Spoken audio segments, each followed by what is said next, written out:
देवलोक में जाकर तुम दान दोगे तो उसका कोई फल नहीं मिलेगा। देवलोक में जाकर तुम एकादशी का व्रत करोगे उसका कोई फल नहीं मिलेगा। देवलोक में जाकर तुम चाहे अन्न दान करो, वस्त्र दान करो, स्वर्ण दान करो, मुद्रा दान करो, कन्या दान करो, गौ दान करो, उसका कोई फल नहीं होगा। फल केवल मृत्यु लोक में ही मिलता है।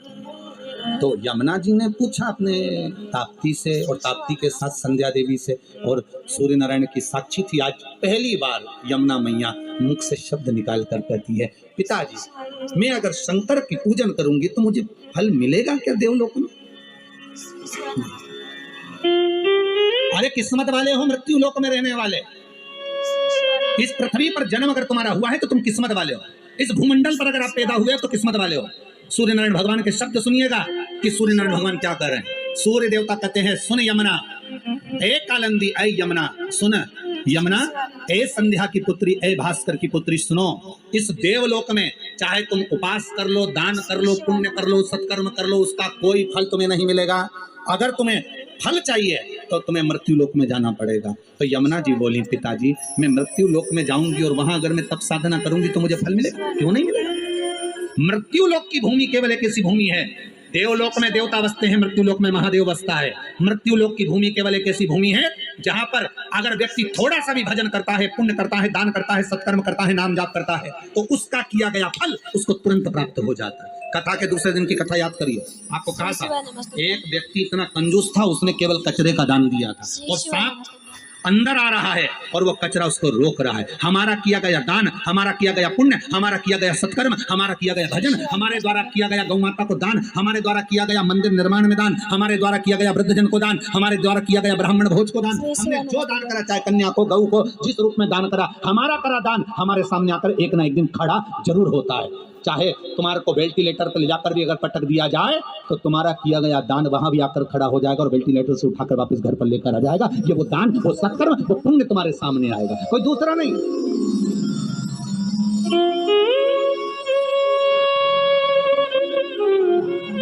कोई पुण्य होगा।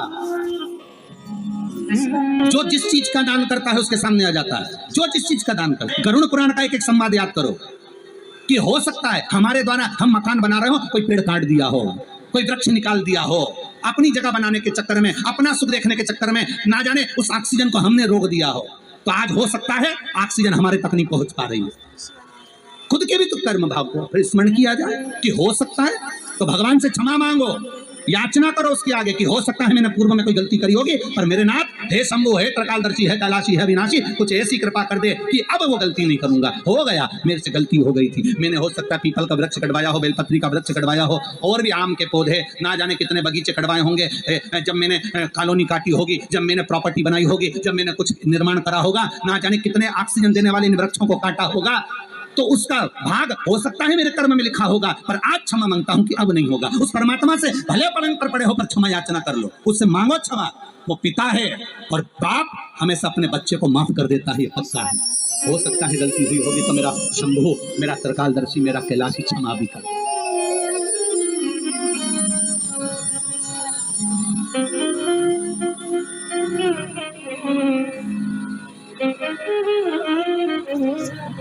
देने के लिए आतुरता।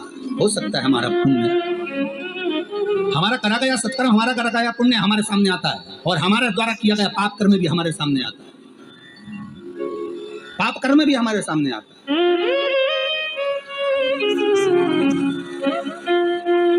फिर निवेदन करूंगा, मत बुरे कर्म कर बंदे वरना पछताएगा, भगवान की आंखों से तू बच नहीं पाएगा, तू बच नहीं पाएगा।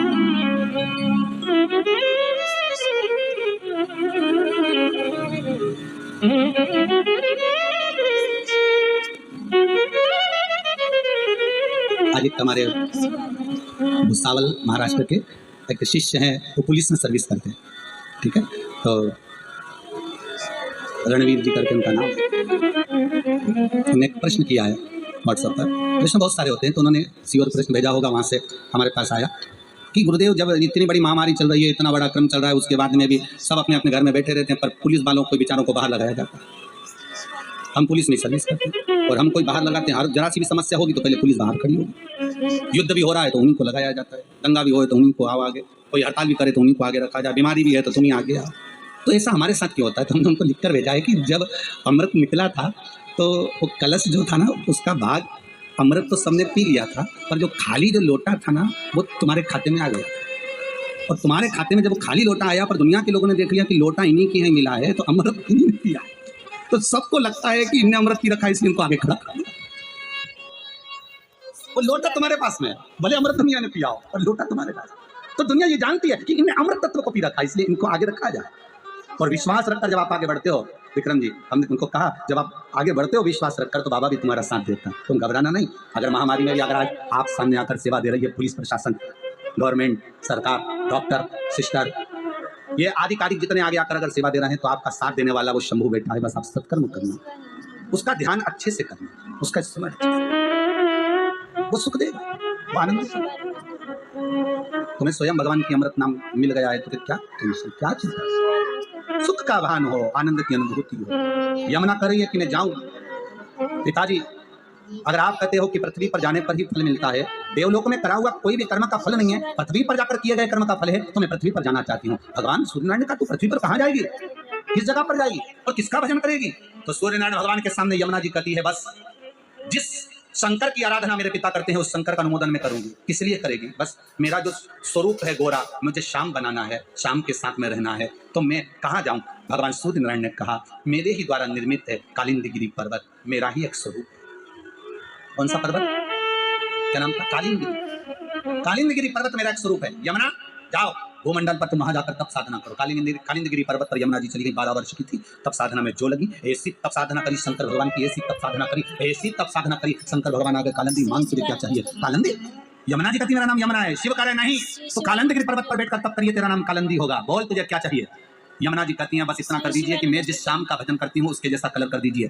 शंकर भगवान ने कहा उसके जैसा बनने के लिए तुझे काम करना पड़ेगा। क्या? जल के रूप में तू प्रवाहित होगी और मैं उस जल में एक डुबकी लगाकर बाहर निकलूंगा तो मेरा कलर तुझे प्राप्त होगा, मेरी भस्म तुझे प्राप्त हो जाएगी। जैसे ही भस्म तुझे मिलेगी तो श्याम वर्ण धारण कर लेगी। और यमुना ने तब साधना करते हुए जल का वेग लिया और उस जल में स्वयं शंकर भगवान ने बैठकर भगवान नारायण का स्मरण करा तो भगवान का जो भस्म थी वो यमुना जी को प्राप्त होकर यमुना का कलर श्याम हो गया। श्याम यमुना, और यमुना का कलर जब श्याम हुआ वही यमुना भ्रमण करती करती करती करती जब आगे बढ़ती बढ़ती ब्रजमंडल में पहुंच गई। ब्रजमंडल में पहुंचने के बाद भी यमुना का मन स्थिर नहीं हुआ। वो सांवरा कब मिलेगा, वो सांवरा कब मिलेगा? तो क्या द्वापर कौन दो, द्वापर कौन?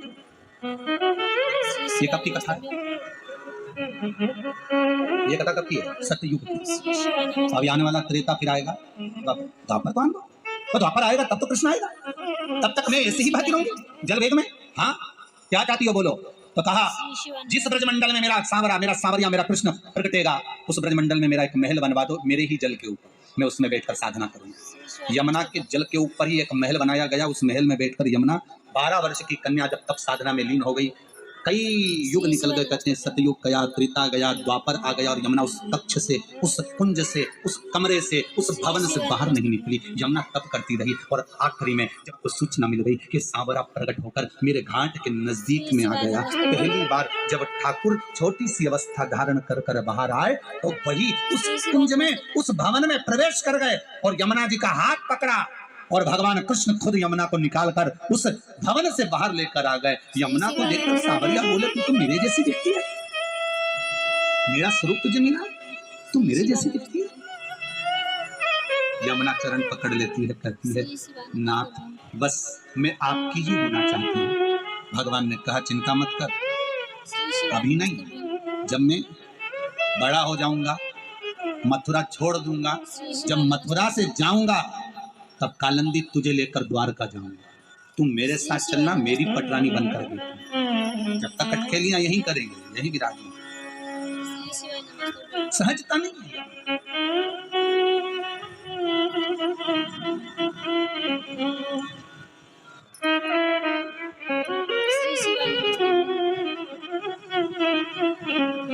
धन्य है, धन्य है वो सूर्यनारायण भगवान की दीकरी, धन्य है वो सूर्यनारायण भगवान की बेटी, धन्य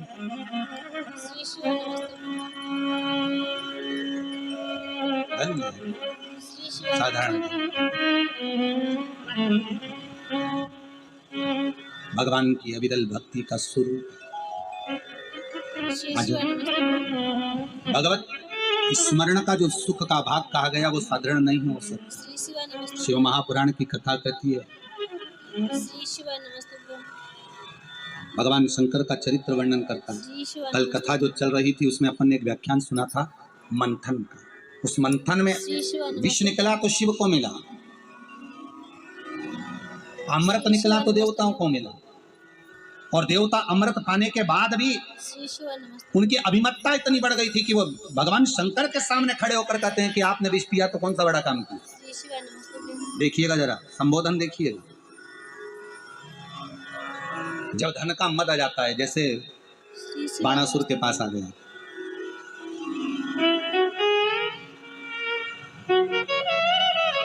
कितना तप करा था बाणासुर ने, बहुत साधना करी। और बाणासुर ने जब तप करा, तप करने के बाद बाणासुर के पास में जब बहुत तप बाणासुर ने कर लिया, शंकर जी प्रकट हो गए, मांगो तुम्हें क्या चाहिए, क्या चाहते हो तुम, क्या मांग रहे हो, क्या दें हम तुमको, बोलो क्या प्रदान किया जाए,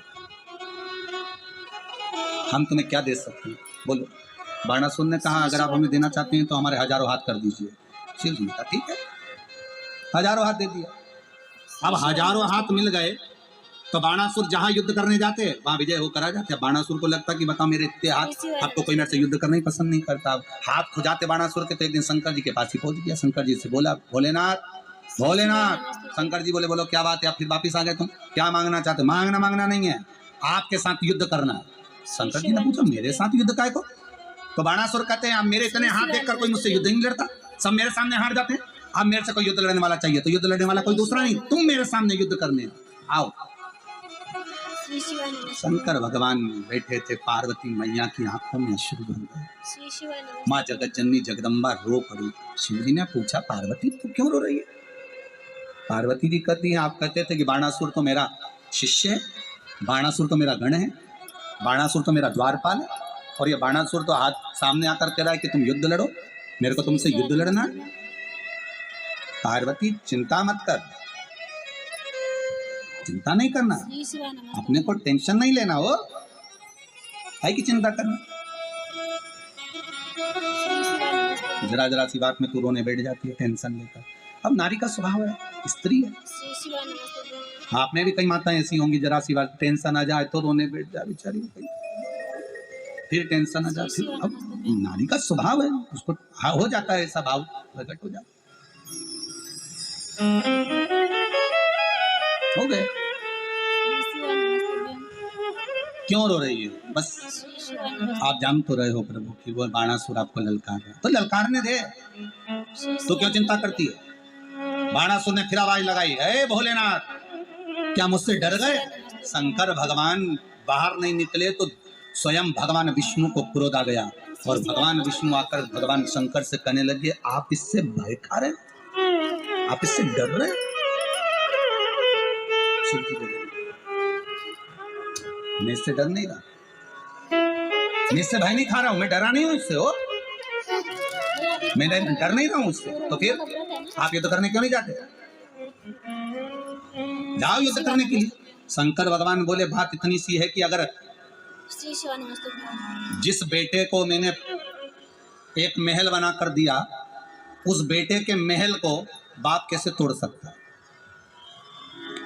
श्री शिवाय। अरे बोलो भाई, आप लोग भी तो कथा सुन रहे हो तो स्मरण करते होगे, आपको ध्यान में होगा पिताजी बेटे का मकान बनवाए और बेटा लड़ाई कर ले, झगड़ा कर ले, तो क्या बाप बेटे का मकान तोड़वा देगा। अरे बोलो जम के तोड़वाएगा नहीं, माँ मना कर देगी रहने दो, काय को तोड़वा रहे हो, अब हो गया झगड़ा कर लिया कर लेने दो। श्री शिवाय नमस्ते। औलाद तो अपनी है, बेटा तो अपना है, संतान तो अपनी है। श्री शिवाय पूत कपूत सुने हैं परना माता सुनी कुमाता, कह दिया उसने, कह दे दो, श्री शिवाय नमस्ते। कह दिया ना, कह दे दो।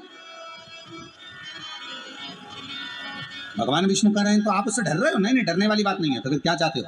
शंकर भगवान बोले हजारों हाथ मैंने दिए और अगर मैं ही काटूंगा तो दुनिया के लोग क्या कहेंगे कि भगवान ने दे भी दिया और काट भी दिया। शंकर जी बोले मैं नहीं काटूंगा, तो फिर कुछ तो करो। भगवान शंकर बोले हम क्या करें, अब जो कुछ करोगे आप करोगे, हाथ हमने दिए काट तुम दो। श्री शिवाय। भगवान विष्णु बोले मैं काटू, हाँ तो भगवान विष्णु ने पूछा वो कैसे? शंकर भगवान ने कहा द्वापर में जब ये आप कृष्ण बनकर जाओगे, बाणासुर की कन्या का प्रसंग जब आएगा, तब इसके हाथों को, भुजाओं को आप काट काट कर गिराना। आखिरी में अगर हाथ कट गए और यह बाणासुर जब मेरे चरणों में आ जाएगा तो वचन देता हूं कि बच जाएगा, और अगर यह बाणासुर तब भी मेरे चरणों में नहीं आया तो फिर मरी जाएगा। और उठाओ भागवत जी को। बाणासुर की कन्या उषा चित्रलेखा को अपना मन की बात कहती है और चित्रलेखा चित्र बनाती है।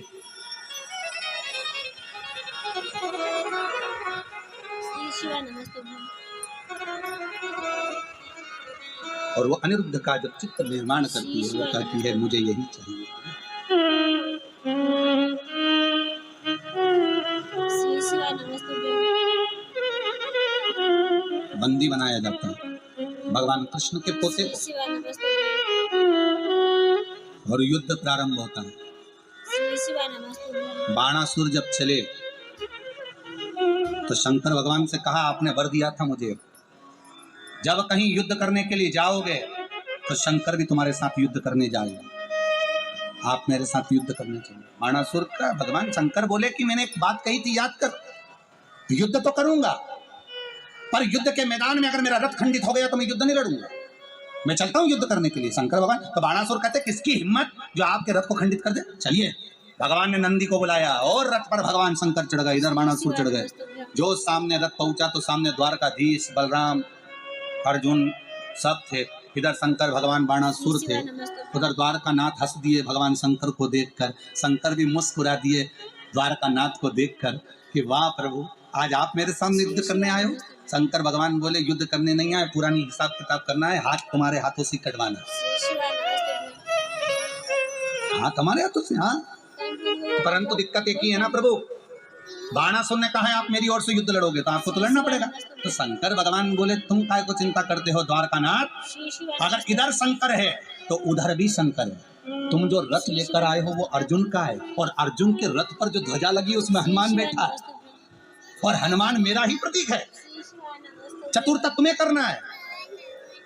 द्वारकानाथ समझ गए अब क्या करना है, और युद्ध प्रारंभ होने वाला था। इतने में भगवान कृष्ण ने हनुमान को बुलाया, हनुमान इधर आओ। हनुमान जी बोले बोले प्रभु, बोलिए प्रभु।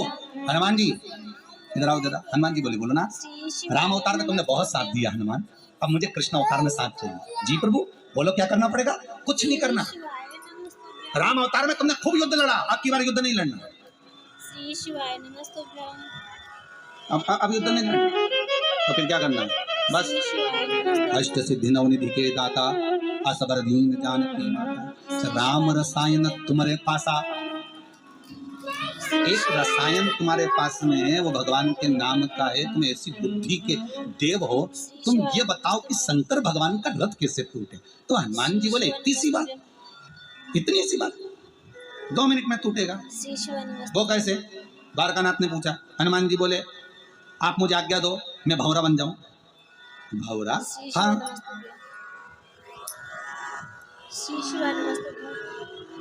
मैं भौरा बन जाऊं, आप कह दो मैं बन जाऊंगा, और भौरा बनकर जाऊंगा।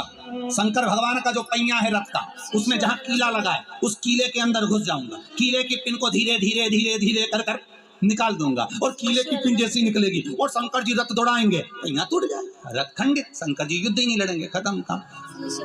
द्वारिका नाथ मुकुट को नीचे उतार कर बाल खुजाकर बोले राम जी ने तेरे को सही में अच्छे से रखा था, तेरे बराबर कोई विद्वान नहीं हो सकता। गजब की विद्वत्ता, गजब विद्वान थे हनुमान जी महाराज साहब, कितने विद्वान। राम जी पूछ रहे हैं रावण को मारते समय, हनुमान ये रावण को मैं बार बार बाण मार रहा हूं पर हनुमान ये रावण मरता क्यों नहीं है?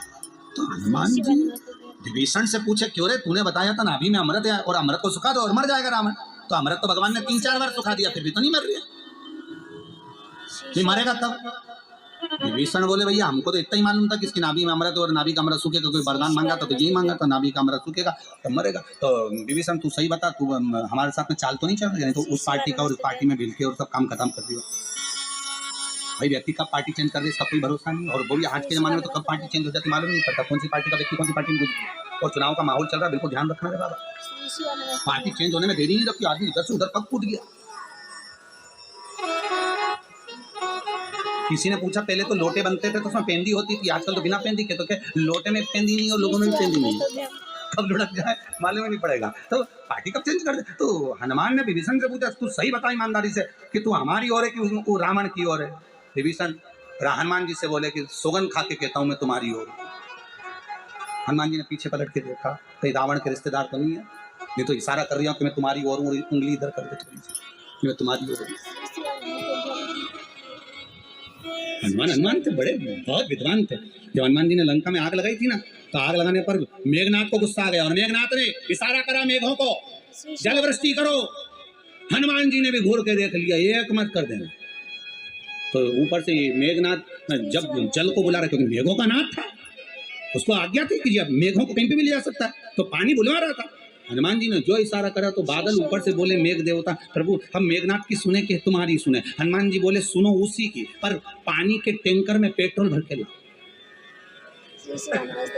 दुनिया के लोगों को लगेगा कि पीने का पानी, पर अंदर से पेट्रोल निकलना चाहिए। ऊपर से जब तुम पानी फेंकोगे तो आग ऐसी लगना चाहिए कि लंका बचनी नहीं चाहिए। तो मेघ देवता भी बोले गजब के हो प्रभु, पानी के टैंकर में पेट्रोल भरवा के मेघनाथ पानी गिरवा रहा, और जब पानी जहां जहां पानी गिरे वहां घोर गया। तो मेघनाथ ने बादल देवते पूछा, मेघनाथ ने मेघ से पूछा कर क्या रहे हो। मेघनाथ जी बोल रहे पानी डाल। तुम पूछो बोले ड्राइवर से भी टैंकर में क्या लाया। ड्राइवर से पूछा क्यों पानी है, और पानी है। और हनुमान जी प्रसन्न, राम राम रट रहे खूब प्रसन्न। अशोक वाटिका में पहुंच गए सीता जी के पास में, बस माता के पास में बैठ के। तो सीता जी बोली यहाँ आग तो नहीं आएगी अशोक वाटिका। हनुमान जी बोले टैंकर तो उधर गया है, तुम तो शांति से बैठे। ऊपर जो चला रहा है पानी वो सब जानता है, आपने कहीं नहीं करना। जहाँ राम नाम चल रहा होगा वहाँ आग लगने की कोई काम नहीं। जहाँ राम नाम चल रहा होगा वहाँ आग लगने का कोई काम नहीं। कल का प्रसंग मेरे को बता रहे थे अभयराज जी। गुरुदेव भोजन बनाने वाला हलवाई भोजन बना रहा था, उसको ध्यान नहीं रहा कि पीछे बड़ी कढ़ाई में तेल उबल रहा है। बड़ी कढ़ाई में तेल उबल रहा है, उसका ध्यान नहीं गया और एकदम पीछे हटा और कढ़ाई में चला गया। गुरुदेव शंकर की ना जाने क्या कृपा थी, शरीर में एक जगह भी चमड़ी नहीं गली, जैसा कि जैसे निकलते से बाहर खड़ा निकलता तेल। तो अभयराज जी बता रहे थे कि उनसे पूछा गया कि आपका ध्यान कहाँ था, तो वो कह रहे थे कि हमारा ध्यान बनाते बनाते शिव कथा में पहुंच गया था। शंकर ने जिस ओर आपका ध्यान गया है, जिस ओर आपका चित्त गया है, वृत्ति गई है, वो आपकी रक्षा स्वयं करे, दूसरा नहीं करेगा, वो स्वयं करेगा। हे हनुमान, विद्वान है हनुमान। हनुमान जी ने फिर विभीषण से पूछा क्यों रे ये बता कि ये रावण मरेगा कैसे, पता नहीं है। तब हनुमान जी ने ध्यान लगाया कि हुआ क्या था ऐसा। ब्रह्मा जी के पास गए, ब्रह्मा जी तुमने वर दिया था ना रावण को। हाँ क्या वर दिया था कि नाभि में अमृत सूखेगा और रावण मरेगा, तो वो तो मर ही नहीं दिया। हनुमान जी ने कहा तो ब्रह्मा जी बोले जब सारे भाइयों चले गए तो इसने एक बार और मांगा था क्या कि जो बाण मेरी नाभि में लगेगा वो बाण भी मुझे चाहिए। अच्छा तो वो बाण किसके पास है कि रावण के पास। जब तक वो बाण नहीं मिलेगा और राम जी उस बाण को नहीं मारेंगे तब तक रावण मरने वाला नहीं है, भले कितनी बार की अमृत सूखा। हनुमान जी ने सोचा वो बाण कहाँ से मिलेगा। विभीषण से पूछा तुझे मालूम कि मेरे को तो कहीं नहीं मालूम दादा, वो बाण की नहीं मालूम तो क्या बताओ मुझे तो नहीं मालूम। अच्छा तो हनुमान जी पहुंच गए, पंडित का रूप रखकर सीधे लंका के अंदर सारे स्त्रियों को बुला लिया, इधर आओ इधर आओ। हाथ देख रहे हैं तुम्हारा भाग्य ऐसा है, तुम्हारे यहाँ एक बंदर आया था उसने आग लगाई थी, ऐसा कर रहा था। बिल्कुल महाराज बिल्कुल सत्य करेगा, बिल्कुल सत्य एकदम सही बोले।